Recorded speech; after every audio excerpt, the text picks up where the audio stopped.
인사 나누겠습니다. 당신의 관계가 회복될 것입니다. 인사 나누시기 바랍니다.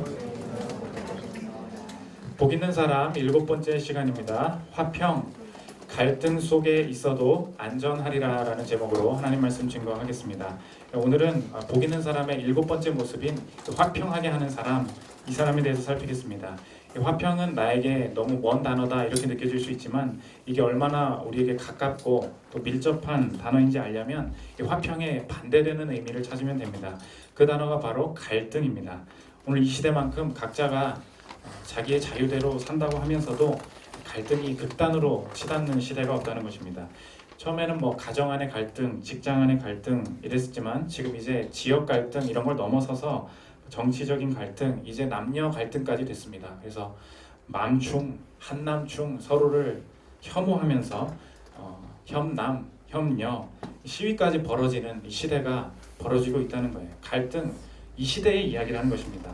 이 갈등 속에 하나님은 어떻게 일하시며 이 시대에 왜 화평하게 하는 자가 복 있는 사람인지 살피는 시간 갖도록 하겠습니다. 세 가지로 나눠서 살피겠습니다. 첫째로 갈등의 시작, 둘째로 화평의 과정, 셋째로 화평의 승리, 이 세 가지로 나눠서 살피겠습니다. 첫째로 살필 것은 갈등의 시작입니다. 오늘 예수님은 복 있는 사람의 7번째 모습으로 화평하게 하는 자, 이 사람을 소개해주고 계십니다. 9절을 보십시오. 화평하게 하는 자는 복이 있나니 그들이 하나님의 아들이라 일컬음을 받을 것이며, 화평하게 하는 자, 화평한 자가 아니라 화평하게 하는 자, 이 관계 속의 역할을 말하고 있다는 것입니다. 그러니까 관계 속에서 갈등을 지혜롭게 해결하는 자, 그 사람이 복 있는 사람이다 말씀하고 계시다는 것입니다. 이 사람들이 나는 갈등이랑 별로 상관없고 내 인생 나 혼자 살 뿐입니다 라고 이야기하지만 사실 모든 사람은 오늘도 갈등에 반응하고 오셨고 일주일간 우리가 한 일이 무엇이냐, 모두 갈등에 반응했다는 것입니다. 내가 갈등에 반응한 건지 몰랐을 뿐이지 무의식적으로 우리는 반응하고 있다는 거예요. 이 켄 산데라는 그 기독교 그 갈등 해결의 전문가이시고 또 변호사이신 이분이 그 갈등에 대한 반응, 우린 모두 갈등에 반응하고 있다 해서 그 갈등 해결의 스펙트럼을 이렇게 적었어요. 제가 약간 수정했는데 한번 보여주십시오. 이게 다 갈등에 대한 반응이라는 것입니다. 자살, 도피, 부인, 쭉 해서 관계 회복, 조정, 다음 이쪽으로 가면 공격, 소송, 살인. 자 보세요. 왼쪽으로 갈수록 회피적이고 내면적인 반응입니다. 그렇죠? 오른쪽으로 갈수록 공격적이고 공개적인 반응입니다. 이게 다 갈등에 대해서 반응하고 있다는 거예요. 그런데 이 가운데 있는 부분들, 이 제가 그 브랭크 쳐놓은 부분들이 바로 화해하는 반응, 화해하게 하는 자가 갈등을 풀어가는 방식이라는 거예요. 이제 우리는 갈등과 떨어져 있는 사람들이 아닙니다. 다 갈등에 반응해요. 다만 방법만 다를 뿐이라는 것입니다. 이 갈등을 해결하는 방식이 나와 상대에게 유익이 되느냐, 아니면 둘 다 서로가 소모적인 방식으로 끌고 가느냐, 그 선택이 있을 뿐이라는 거예요. 그 문제가 단순히 해결되면 갈등 해결이 그렇게 중요하냐, 문제만 해결되면 되지, 이렇게 말하는 사람들도 있습니다. 전도사님, 갈등에 대해서 오늘 말씀하시는데 문제가 있으니까 갈등이 생기는 거죠. 문제만 해결되면 됩니다. 그래서 어떤 분은 이래요. 우리 가정이 지금 되게 갈등 가운데 있는데 문제가 뭔지 아세요? 이 사람이 아파서 그래요. 우리 집안이 가난해서 그래요. 이 문제만 해결되면 갈등이 풀릴 것입니다. 그 동생이 문제예요. 그 형이 문제예요. 어떤 분은 우리 직장이 왜 이렇게 갈등에 빠진지 아십니까? 매출만 나와주면 돼요. 매출이 안 나와주니까 갈등이 생기는 겁니다. 우리는 자꾸 갈등을 환경 탓, 이 문제 때문이다 이야기하지만 오늘 성경의 접근은 다릅니다. 9절을 다시 보십시오. 화평하게 하는 자는 복이 있나니, 화평한 환경이 아니라 화평하게 하는 자라고 이야기합니다. 화평한 환경 속에서 사람들이 복을 누리는 것이 아니라 사람이 화평을 결정짓는다는 거예요. 사실은 한 사람이 자신을 바라보는 그 관계, 하나님과의 관계, 주변과의 관계, 이걸 어떻게 설정하느냐에 따라 갈등의 판도가 달라진다는 것입니다. 화평이 누구에게 달려있느냐? 화평하게 하는 자, 사람의 문제라는 것입니다. 최근에 안타깝고 또 잔인한 일이 일어났는데 몇 주간 된 얘기죠. 그 PC방 살인 사건이 일어나지 않았습니까? 최근에 이슈가 많이 되고 있는데 너무 잔인하게 사람을 죽였다. 어떻게 이런 일이 일어날 수 있느냐? 한 기자가 너무 이 시대 속에 이해가 되지 않는 사건이라서 원인을 알고 싶어서 혼자 가서 그 사건 현장을 계속 돌면서 깊이 심층 취재를 해야 되겠다. 단서를 좀 찾아야 되겠다. CBS의 한 기자가 개인적으로 기록한 거예요. 이 사건을 자기가 취재하는데 가장 어려웠던 게 뭐냐? 제대로 된 원인이 없다는 거예요. 그분의 기록입니다. 들어보십시오. 그 사건을 심층 취재해보자 결심을 한 뒤 먼저 범행 자체를 아무리 재구성해도 뚜렷한 동기가 드러나지 않았다. 넉넉하지 않은 가정환경, 존재감이 없던 학창시절, 취업과 결혼에서 멀어진 청년기, 사회로부터 고립된 자아, 이런 것들은 김성수의 심리 상태를 간접적으로 보여줄 뿐이었다. 이런 것 때문에 이런 큰 살인을 저지른다고 이유가 자꾸 안 보인다는 거예요. 그래서 옆에 있던 경찰한테 좀 단서 좀 주십시오 했는데 경찰도 똑같은 말을 하더라는 거예요. 이어서 들어보십시오. 어떻게든 스토리를 캐보려 했던 취재 과정에서 한 경찰 역시 이렇게 말했다. 뭘 찾고 싶은지는 알겠는데 그런 건 없을 수도 있어. 요새 시기가 그런 거야. 이 친구는 그냥 잔뜩 화가 나 있었을 뿐이었고 하필 그때 PC방 아르바이트생과 다툼이 벌어졌던 것뿐이야. 이렇게 심각한 일이 일어났는데 심각한 동기가 있었나 보죠? 해서 찾아봤는데 아니라는 거예요. 그런 거 없었다는 거예요. 그냥 작은 시비였다는 거예요. 아니 근데 어떻게 일이 이렇게 커집니까? 기자의 말이 뭐냐? 이유가 없다는 거예요. 근데 기자의 깨달음이 뭐냐? 난 그게 무섭다는 거예요. 너무 평범한데 그게 무섭다는 거예요. 이어서 들어보십시오. 그렇다면 정말 끔찍하다. 김성수가 우울증 약을 먹도록 한 이 요인들을 잔뜩 쌓아놓은 청춘들이 우리 주변에 얼마나 많은가 말이다. 신원이 공개된 김성수의 모습이 너무 평범해서 충격적인 게 아니라 악은 평범한 모습을 하고 나타난다. 그런 게 충격적인 게 아니라는 거예요. 진짜 충격이 뭐냐? 그가 놓였던 처지가 너무 평범한 게 가장 큰 문제인 것이다. 오늘 성경의 문제 제기가 이겁니다.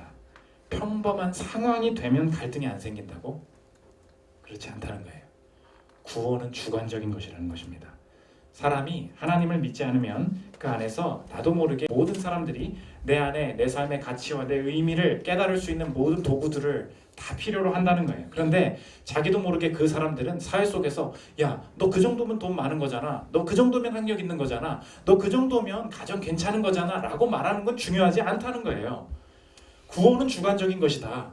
내 인생의 의미를 있게 만들어주는 그것, 그 인격, 그 확신, 그 존재가 나를 온전히 사랑한다, 온전히 인정한다, 나는 온전히 안전하다, 이 생각이 없으면 아무리 주변에서 너 그 정도면 돈 있는 거지, 그 정도면 괜찮은 거지 아무리 얘기해도 내가 의지하고 구원으로 생각하는 그 대상이 나를 충분하게 만족시켜주지 못한다는 생각이 들 때 그게 점점 심해지면서 원치 않는 상황을 만나게 되면 별것이 아닌 시비였음에도 불구하고 큰 갈등이 일어날 수 있다는 것입니다. 지난주 직장에서 학교에서 어떻게 살아가셨습니까? 지하철 버스 타보십시오. 지금처럼 서로를 향해서 득달같이 달려드는 시대가 없어요.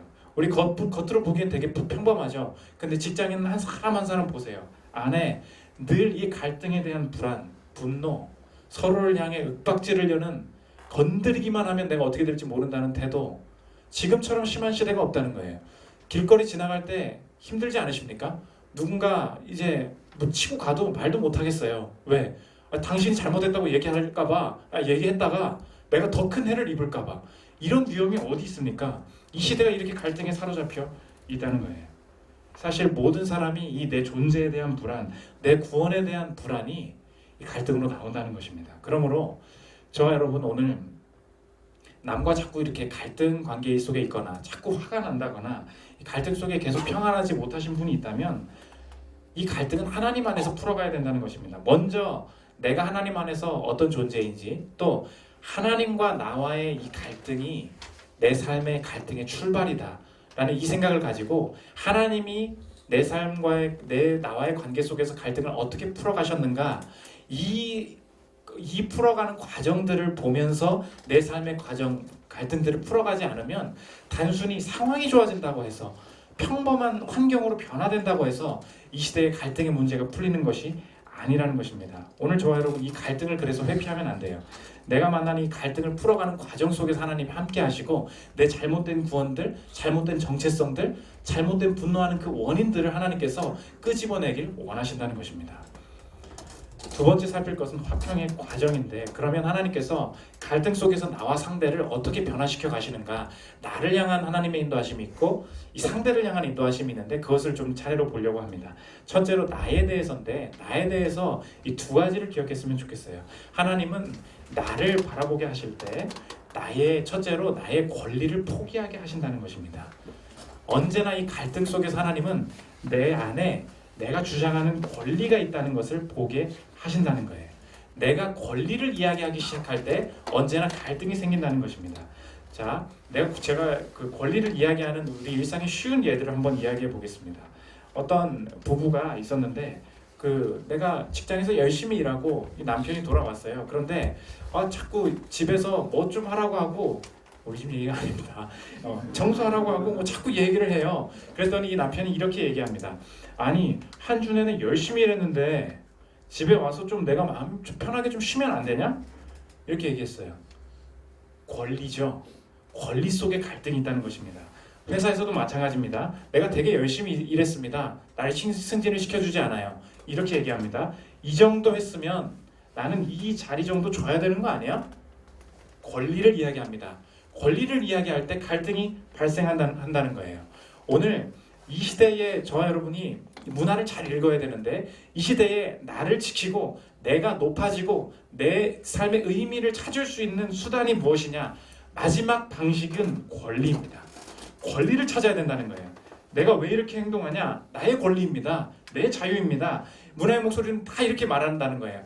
네가 안전해질 수 있는 방법, 너의 인생에 앞으로 전진할 수 있는 방법은 뭐냐? 그 회사에서, 그 가정에서 네가 일한 만큼, 네가 행동한 만큼의 권리를 요구해라. 각자의 권리를 주장하면 사회 전체에 선이 이루어질 것이다. 이게 이 시대의 문화의 목소리라는 거예요. 성경도 그걸 부정하지 않습니다. 내가 일을 하고 정당히 받는 대가, 정당한 권리 주장 다 당연한 거라고 이야기해요. 그러나 자꾸 권리를 이야기하고 절대 권리를 빼앗기고 싶지 않다. 이 사회의 분위기 속에, 문화의 분위기 속에는 무엇이 깔려 있느냐? 하나님이 나를 이 관계 속에서 구원하신다라는 생각이 아니라, 내가 스스로 권리를 획득함으로, 내가 스스로 권리를 지켜내므로 내 인생은 보장받을 수 있을 것이다. 그러므로 결코 빼앗기지 않을 것이다. 이 시대의 생각은 하나님과 다르다는 것입니다. 권리가 우상으로 바뀌었다는 거예요. 하나님과의 나와 갈등이 풀려간 방식으로 이 권리를 해석해야 되는데, 하나님과의 나의 관계가 어떻게 해결됐습니까? 하나님께서 권리를 포기하심으로, 예수님께서 권리를 포기하심으로 그 권리가 나를 위해 사용될 때 권리가 모든 관계가 풀렸다는 거예요. 그러므로 여러분, 그리스도인이라면 꼭 기억해야 될 게 뭐냐? 내 권리니까 주장하는 것은 문제가 없는 것입니다가 아니라, 하나님께서 권리를 나를 위해 사용하신 것처럼 내 권리도 내게 주신 청지기 직분이라는 거예요. 권리도 하나님을 위해서, 권리도 하나님의 뜻대로 사용될 때 갈등이 해결되고 선이 이루어지는 것이지, 권리는 내 거야, 권리가 내 구원의 수단이야, 절대 이렇게 생각하면 안 된다는 것입니다. 그래서 모든 휴가 다 써야죠. 모든 수당 다 받아야죠. 모든 요구 다 해야죠. 뽑아먹을 수 있는 대로 뽑아내야죠. 이게 이 시대의 분위기인데, 맞아요. 내 휴가를 내가 쓰는 게 뭐가 문제예요? 그 1차적으로 맞습니다. 그러나 성경은 어디까지 끌고 가느냐? 권리가 우상이 되면 안 돼. 권리보다 더 큰 것이 있어. 권리를 초월하는 게 있어요. 권리 위에 하나님의 통치가 있어. 권리를 하나님께 드릴 때 그 가정과 사회의 문제와 갈등들이 해결될 거야. 이게 하나님의 갈등 해결 방식이라는 것입니다. 이 순종의 발걸음을 내디딜 때 갈등이 풀리는 경험들을 하는데, 한 예를 들면 미국은 소송이 많잖아요. 그러니까 정부기관에 있는 한 직장인이 윗사람에게 의도적으로 이 모함을 받은 거예요. 자꾸 윗사람이 이렇게 일 처리를 해야 됩니다. 자꾸 의견을 제시하니까 미국도 마찬가지예요. 윗사람이 이렇게 모함하는 방식들이 다 있어요. 그러니까 서로 충돌하면서 이 윗사람이 이 아랫사람 허리가 안 좋았는데 일부러 몸 쓰는 일, 창고에서 뭐 정리하는 일, 힘든 일 시켜서 아예 허리가 나가게 만들어버린 거예요. 보직 변경을 자기 맘대로 한 거죠. 병원비 엄청나게 들어가고, 이 사람이 안 되겠다 싶어서 미국이니까 소송 걸었어요. 이 사람한테 소송 걸고, 이 정부 기관에 소송 걸고, 목사님한테 내가 이런 갈등에 휘말렸습니다 상담하면서 깨달은 게 뭐냐, 뭐 내가 그 사람한테 지금 해코지를 당하고 있긴 하지만 이 사람과의 갈등의 원인이 나한테도 있다, 이것을 좀 깨닫게 됩니다. 옆에 친구들은 계속 소송 더 받아, 보험금 더 받아, 계속 더 많은 돈을 요구해야 돼 이렇게 얘기하는데, 요거 잘하면은 그 500만 원 정도 받을 수 있는 건이었다는 거예요. 그런데 이 문제를 계속 생각할수록 그만둬야겠다는, 이 갈등을 해결해야겠다는 생각이 계속 들었다는 것입니다. 그래서 이 상사한테 가서 뭐라 그러냐, 제가 거만했고 제가 좀 의견 제시에 대해서 좀 무례했습니다. 그걸 좀 용서해 주시길 바랍니다.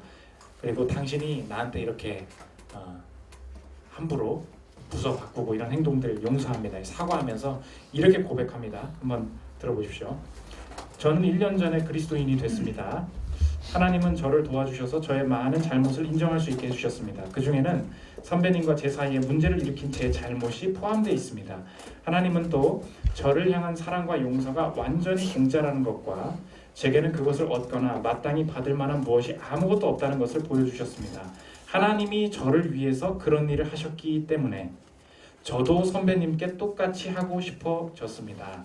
정말로 당신이 나한테 뭘 했기 때문이 아니라 하나님이 나와의 갈등을 풀어내신 그 방식대로 내가 내가 당신 앞에 이렇게 하고 싶다는 거예요. 그러면 감동을 해야 되는데 이 상사가 뭐라면 그래? 좋네, 고마워, 넘겼더라는 거예요. 이 시덥지도 않은 이 반응 때문에 괜히 용서했나, 서운하고 소송 그냥 더 걸어버려, 별 생각이 다 나는데 이 소송 취하하기로 했어요. 취하하는데 나중에 옆에서 듣던 그 노동조합, 소송을 부추기던 노동조합 대표가 뭐라 그러냐, 너 진짜 소송 취하했어? 그러더니 이렇게 말합니다. 들어보십시오. 그리스도인이 믿음 때문에 무엇인가를 희생한 예는 난생 처음 봅니다. 그런 적이 없다는 거예요. 이 소문이 퍼져나가면서 사람들이 이 신앙에 대한 갈등이 당신을 왜 그 방식대로 해결했느냐에 대한 그 모임을 갖기 시작하고 갈등이 풀려나가기 시작했는데, 신기해요. 그 사람의 권위를 인정하고 그 사람이 성낼 때 내가 하나님께서 나를 대하신 그 방식대로 이 갈등을 풀어나가는데 딱 2달 뒤에 그 윗사람이 교체됐어요. 그 사람이 느낀 게 뭐냐, 이 교체를 누가 하셨을까? 하나님이 하셨구나. 인사이동의 주권이 하나님께 있구나. 나는 하나님께 그냥 저 사람 좀 옮겨주세요 라고 하면 되는 줄 알았는데, 이 갈등 속에서 내 갈등을 처리하는 방식 속에 주와 동행하다 보니까 내가 하나님과의 관계에서 이걸 얻었구나 깨달을 뿐만 아니라 하나님께서 이 갈등 속에 하실 일이 있다, 이걸 보여주시더라는 거예요. 그래서 저와 여러분, 오늘 권리를 통해서 안전함을 찾으려는 모습들이 있으십니까? 오늘 이 시대의 목소리를 벗어나야 돼요. 너무 어렵죠? 내가 수당 받아야 되고 내가 휴가도 받아야 되고 내가 야근하면 안 되는 거죠. 내가 쉴 차례잖아요.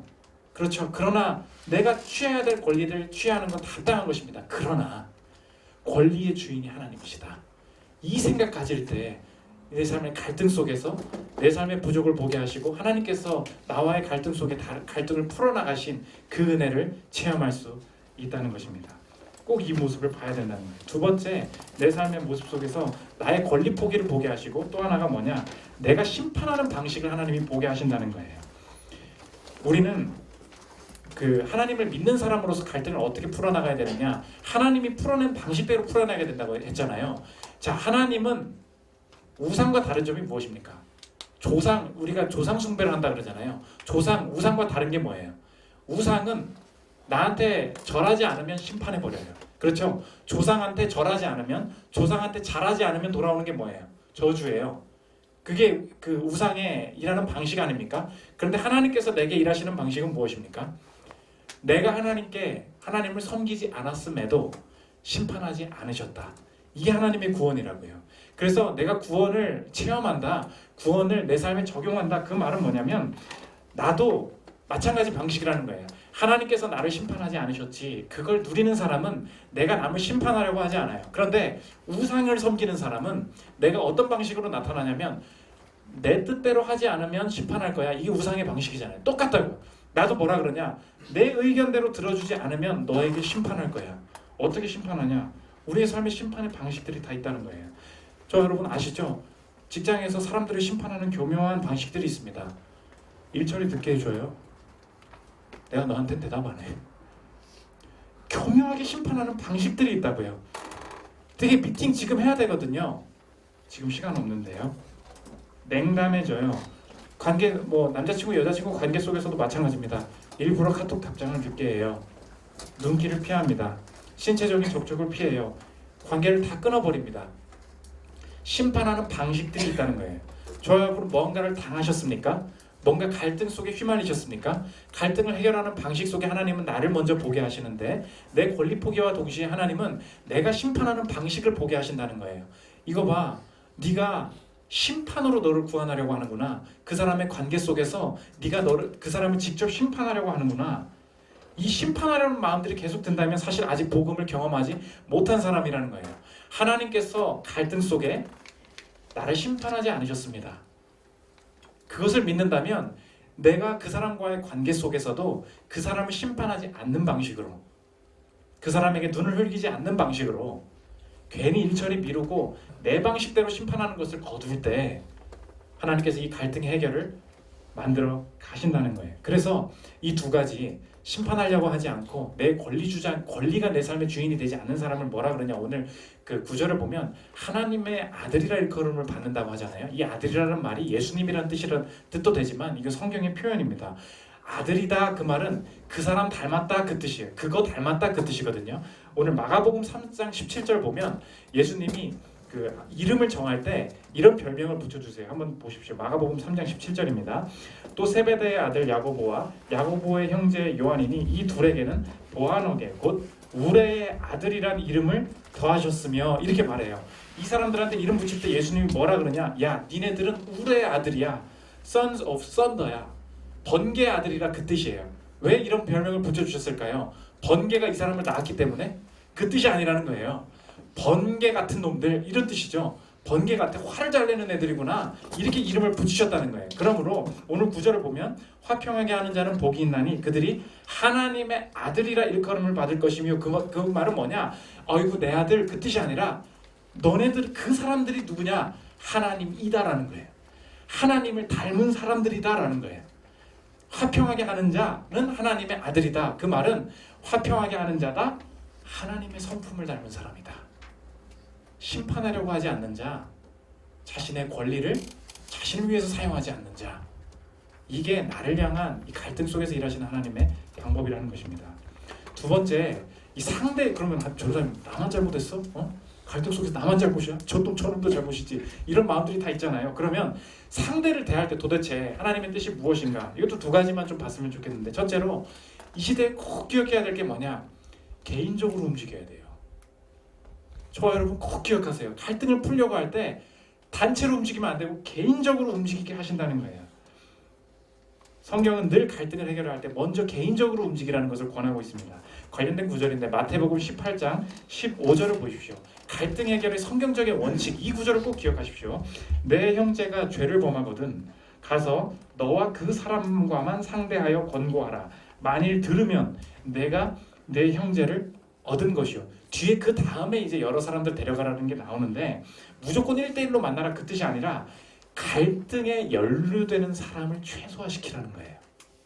이게 상대를 대할 때 저와 여러분 성경이 주는 지혜라는 것입니다.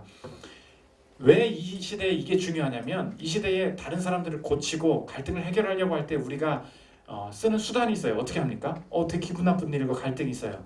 우리 어떻게 행동해요? 페이스북에 글 올려요. 단톡방에 글 올린다고.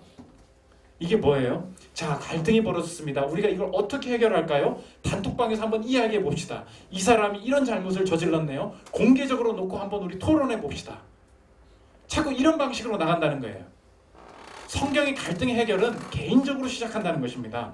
관계도 없는 사람한테 먼저 말하는 거 아니에요. 내가 지금 이 사람과 토라졌는데 자매님들 오늘 예배 끝나고 모여야 되죠. 3명 4명이서 이런 일이 있었더래요 라고 전혀 관계없는 사람이랑 자꾸 말을 한다는 거예요. 갈등이 풀리지 않습니다. 이거는 갈등을 해결하려는 것이 아니라 그 사람을 내가 씹는 방식으로 심판하려는 거라는 거예요. 이게 갈등 해결이 아니라는 것입니다. 지금 사회적으로도 문제되는 게 뭐예요? 갈등을 해결하려는 선한 마음을 가지고 청와대에서 국민청원이라는 사이트를 만들었어요. 자, 갈등이 막 해결됩니까? 갈등이 더 커지더라는 거예요. 왜? 갈등이 연루되는 사람들을 다 긁어 모아야 돼요. 나도 이런 문제가 있습니다. 이런 놈이 이런 일을 저질렀습니다. 의도가 나쁘다고 생각하지 않아요. 우리 한번 해결해 봅시다 라고 말했는데 해결이 되던가 그렇지 않더라는 거예요. 회사나 학교에서도 저와 여러분 다 알아요. 에브리타임 대학생들 다 알아. 그 익명 게시판 다 있잖아요. 사내 앱들 뭐 이상한 거 다 있잖아요. 그거 다 나오잖아요. 누가 무슨 짓을 했다더라. 익명 게시판이 문제를 해결하는데 도움이 되지 않는다는 거예요. 잘못을 폭로하는 사람이 필요한 게 아니라 이 시대의 갈등 해결은 개인적으로 다가가서 그 사람을 사랑의 마음으로 대하는 그 화평케 하는 사람이 필요하다는 것입니다. 기억하십시오. 그래서 어느 때나 갈등의 마지막까지 치달으면 마지막으로 이 시대는 개인적으로 진지하게 나에게 조언해 줄 사람을 필요하게 돼 있어요. 여러분 그런 사람이세요? 갈등에 막 회사가 휩싸여가고 있는데 저 사람은 그 사람들이랑 한 패거리로 나를 욕하던 사람이 아니야. 이 갈등 속에서 중심을 잡고 있는 사람이야. 정말로 나에 대해서 어떻게 생각하는지, 내가 어떤 문제를 가지고 있는 사람인지, 이 사태의 중점이 뭔지 저 사람의 의견을 듣고 싶어. 그 중심을 가지고 계십니까? 그러려면 개인적인 사람이어야 돼요. 자꾸 단체적으로 문제를 해결하고 공론화시키려는 이게 성경의 지혜는 아니라는 것입니다. 두 번째, 먼저 움직이게 하신다. 이게 하나님의 방법이고 이게 상대를 대하는 특징이라는 거예요. 기독교인의 가장 큰 특징, 먼저 움직임. 오늘 인사를 누가 합니까? 유교는 뭐라 그래요? 아랫사람이 윗사람한테 먼저. 그렇죠? 성경은 뭐라 그러냐? 윗사람이 아니라 내가 먼저 움직인다는 거예요. 마태복음 5장 23절 24절을 보십시오. 그러므로 예물을 제단에 드리려다가 거기서 내 형제에게 원망 들을 만한 일이 있는 것이 생각나거든 예물을 제단 앞에 두고 먼저 가서 형제와 화목하고 그 후에 와서 예물을 드리라. 자, 원망 서로 좀 갈등이 안 풀릴 게 생각났니? 그러면 그 사람과 너 먼저 풀고 와. 그런데 여기 포인트가 뭐냐? 잘못한 사람이 먼저 가서 풀고 와가 아니라는 거예요. 그냥 그 사이 자체가 서먹해졌니? 그러면 먼저 가라는 거예요. 누가? 몰라. 생각난 사람이 먼저 가라는 거예요. 이 구절에 대한 아까 그 켄산데 변호사님의 말입니다. 한번 들어보십시오. 이 명령이 다른 사람이 당신에 대해 뭔가 정당하게 원망할 수 있는 상황에만 제한되지 않은 것에 주목하라. 누군가 당신을 원망하고 있는 것을 알았다면 당신이 무엇을 잘못했다고 믿지 않아도 하나님은 당신이 먼저 화해를 모색하기를 원하신다. 이게 성경적인 갈등 해결이라는 것입니다. 아, 내가 잘못한 거 없어요. 저놈이 잘못해서 그런 거지. 야, 니네 둘이 되게 서먹해졌더라. 걔가 먼저 나한테 욕했거든. 아, 그럼 뭐 먼저 난 욕 안 했어. 우리 인간적인 갈등 해결 방식은 그거라는 거예요. 누가 먼저 사과해야 되는 거예요? 누가 먼저 갈등을 풀어야 되는 거예요? 잘못한 사람이. 성경은 뭐라 그러냐? 원망 들을 만한 일이 생각났느냐? 갈등의 해결을 너와 하나님과의 관계에서 갈등 해결을 누가 먼저 하셨냐는 거예요. 하나님의 성품의 특징이 뭐냐? 먼저 다가가심. 이게 갈등을 해결하는 성경의 방식이고 이대로 살아갈 때 하나님께서 우리는 생각지도 못할 갈등이 해결되면서 오는 축복들을 주신다는 것입니다. 한 부부가 부부싸움을 했어요. 이것도 아니 다른 사람 얘기예요. 서로 짜증나 했는데 딱 등 돌리고 둘 다 침대에 등 돌리고 딱 누운 거예요. 실수가 뭐냐? 이불을 안 덮었어. 추운 겨울인데. 그런데 서로 신경전이 벌어지기 시작했습니다. 둘 사이에 아무 말도 하고 있지 않은데 이 두 부부가 등을 돌리고 누워있는데 서로 동시에 마음에 든 생각이 뭐냐? 여기서 먼저 움직이는 사람이 지는 거다. 이 마음이 딱 드는 거예요. 그래서 아무리 추워도 움직이면 안 된다. 난 화나 있고 난 긴장해 있고 나는 지금 너한테 지금 분노를 표출해야 된다는 것을 서로 이게 쭈그리고 앉아서 있는데 시간이 5분, 10분 지나는데 너무 추워. 너무 추워. 이불이 밑에 있는데 이것 좀 끌어내고 좀 있었으면 좋겠는데 서로 그 자존심, 알량한 자존심 때문에 이불을 절대 덮지 않고 가만히 있었어요. 그런데 이 갈등이 언제 풀렸냐? 아내가 아이고 춥지. 이 남편 춥지. 이 자존심의 경쟁에서 이기려는 거 다 포기하고 먼저 움직여서 이불 끌어다가 발 밑에 있던 이불 끌어서 이 남편한테 덮어줬다는 거예요. 근데 이 남편이 그때 너무 따뜻해서 눈물이 흐른 게 아니라 내 자존심이 녹아내리면서 눈물이 흐르더라는 거예요. 갈등이 뭐냐? 내가 먼저 움직이기 싫은 거잖아. 그것 때문에 안 풀리는 거구나. 아주 작은 에피소드 속에서 먼저 움직임이 얼마나 이 갈등을 풀어내는 힘이 있는지 그거 깨달았다는 거예요. 우리 인생 그래요. 절대 카톡 먼저 안 할 거죠, 그 사람이랑. 순간 서먹해지면 절대 먼저 얘기 안 할 거죠. 애매한 말 하다가 카톡 끊기고 관계 끊기던 관계 어떻게 풀 수 있느냐? 먼저 다가가. 이게 하나님께서 내게 다가오신 방법입니다. 여러분, 예배를 잘 이해해야 되는데 이 예배학과 연결되냐면, 예배의 중요한 신학이 뭐냐면, 예배 그 전통적인 예배 순서들 보면 맨 처음에 꼭 이렇게 써 있어요. 예배의 부름 이렇게 돼 있어요. 우리는 이제 이 형식에 조금 더 얽매이지 않고 하다 보니까 그런데 예배에 대한 신학은 알아야 돼요. 예배는 내가 찾아오시는 겁니까? 하나님이 먼저 나를 부르시는 겁니까? 하나님이 나를 먼저 부르시는 거예요. 이 생각을 가지고 예배에 와야 돼요. 내가 예배에 가는 거야 그러지 않아요. 내가 하나님의 은혜를 예배 안에서 누리기 위해서 기억해야 될 게 뭐냐? 예배는 뭐냐? 그분이 먼저 나를 부르신 것이다. 내 상황과 관계없이 나를 부르신 것이다. 내 일주일간의 더러운 삶의 모습과 관계없이 그분이 먼저 나를 부르셨다. 그래서 그 다음에 찬양이 나오는 거예요. 먼저 다가오신 그분이 나를 구원하셨습니다. 이걸 알 때 내 인생에 여러 가지 복이 임한다는 것입니다. 마지막 세 번째, 화평의 승리인데, 전사님 이러다가 큰일 나겠네요. 이렇게 회사 생활하다가 내가 먼저 다가가고 내가 먼저 사과하고 이렇게 원망 풀다가는 다 아시잖아요. 다 나를 이용할 것이고 내 인생은 그럼 누가 책임져 줍니까? 시비 걸고 더 악독한 사람들, 아까 그 PC방 그런 사건들 보세요. 이러다가 칼 맞아. 이러다가 내 인생 승진 못해. 더 손해를 볼 것 같습니다. 우리는 갈등을 아무리 풀고 싶어도 이 갈등을 풀어내면서 맞이할 손해나 이 두려움들 때문에 사실 이렇게 쉽게 나아가지 못한다는 거예요. 이 두려움을 해결할 유일한 길이 어디에 있는가? 저와 여러분이 앞으로 만나야 할 가장 큰 갈등을 떠올리는 것, 이것밖에 없다는 것입니다. 저와 여러분 지금 회사나 가족 안에서 문제 되게 많지만 사실 나랑 가장 큰 갈등을 일으키고 내가 가장 화가 나고 나와 가장 입장이 다른 존재가 누구예요? 나의 원수가 누구입니까? 그걸 보면 알 수 있다는 거예요. 나의 영혼까지도 송두리째 뽑아갈 수 있는 큰 갈등이 벌어질 내 원수가 누구예요? 나의 원수는 하나님이었습니다. 그걸 깨닫는 게 내 인생의 본질이라는 거예요. 내 인생의 가장 큰 갈등, 그리고 가장 큰 갈등 때문에 내 인생의 영혼까지도 지옥으로 떨어질 갈등은 무엇인가? 그 대상은 무엇인가? 하나님과 원수되는 관계. 이게 내 인생의 가장 무섭고 중요한 갈등이었다는 거예요. 사실 내가 내 인생에 내 뜻대로 이렇게 살다가 가장 크게 망하게 되는 게 뭐냐? 뭐 살인 사건을 만나고 누가 나한테 손해를 입히고, 그게 내 인생에 더 무서운 게 아니라 더 무서운 것은 무엇인가? 죽음 이후에 하나님이라는 원수와 맞이해야 될 그 순간, 그게 인간이 맞이해야 될 가장 큰 갈등이라는 거예요. 그러나 하나님께서 나를 대하신 방식이 무엇이 있는가? 원수된 상태에서, 갈등이 있는 상태에서 그분은 어떻게 갈등을 푸셨는가? 오늘 성경적인 지혜와 마찬가지예요.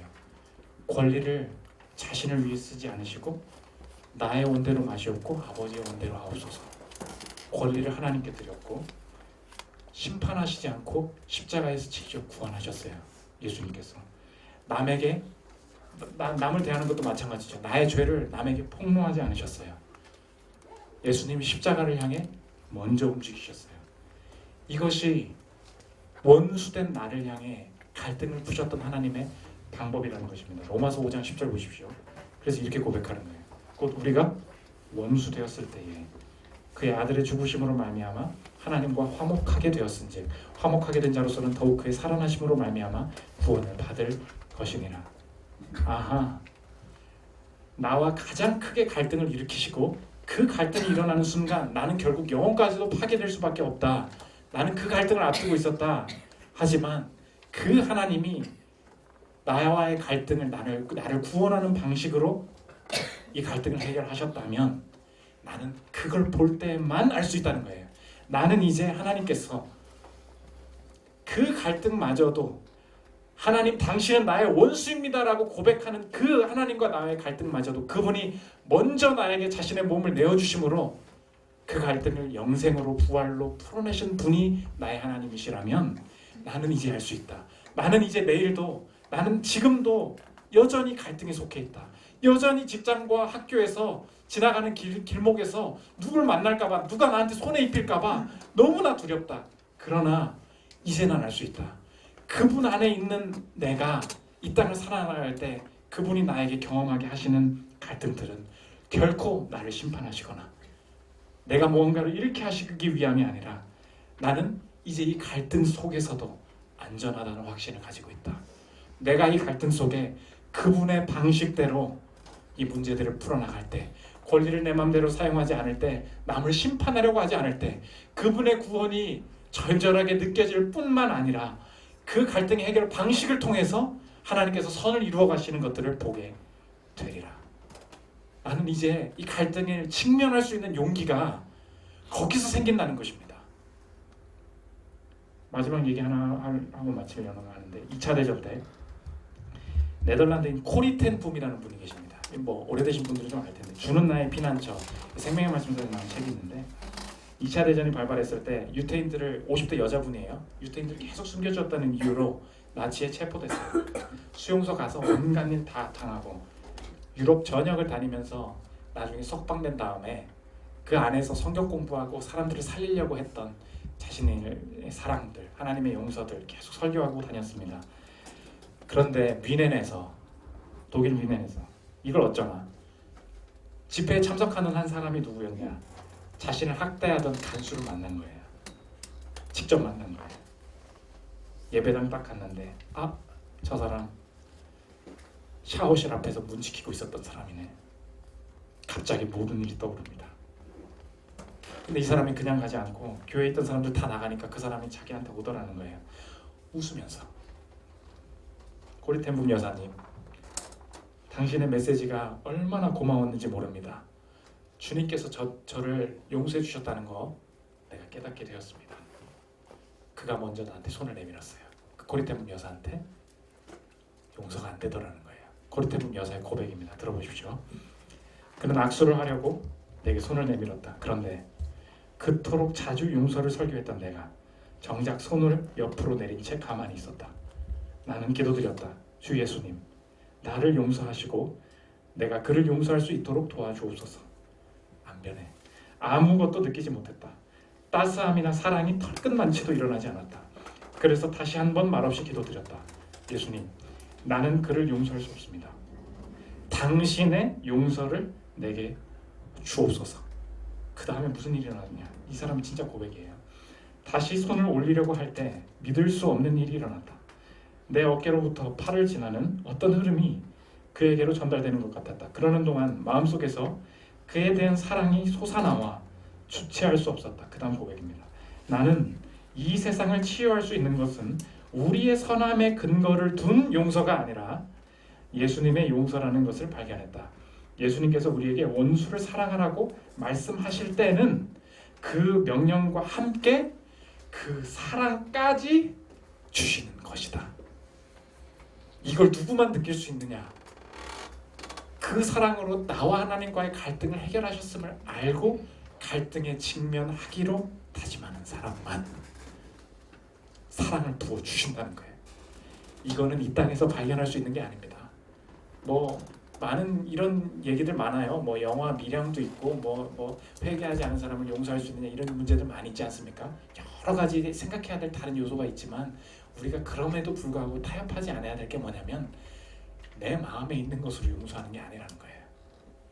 갈등이 있을 때마다 생각해야 되는 게 무엇이냐? 갈등은 하나님과 나의 갈등이 어떻게 풀렸나 그 방식으로 해결할 때에만 해결할 수 있다는 거예요. 하나님이 어떻게 해결하셨습니까? 심판하려고 하지 않으셨어요. 권리를 쓰지 않으셨습니다. 먼저 다가오셨어요. 내 죄를 폭로하지 않으셨습니다. 내 마지막 하나님과 만나야 될 그 갈등이 영생으로 바뀌었다면 나 이제 이 갈등 감당해 보리라. 주여 내게도 그 사랑 부어 주옵소서. 이 화평케 하는 자가 이 땅을 향해 나아갈 때 하나님께서 모든 토라진 갈등들 새롭게 하시는 역사가 일어날 것입니다. 저 여러분 이 시대에 서로를 혐오하는 상황들 속에서 하나님을 구원으로 삼고 서로를 하나 되게 만드는 이 귀한 사역 가운데 쓰임받는 여러분들 되시기를 기도합니다. 우리 함께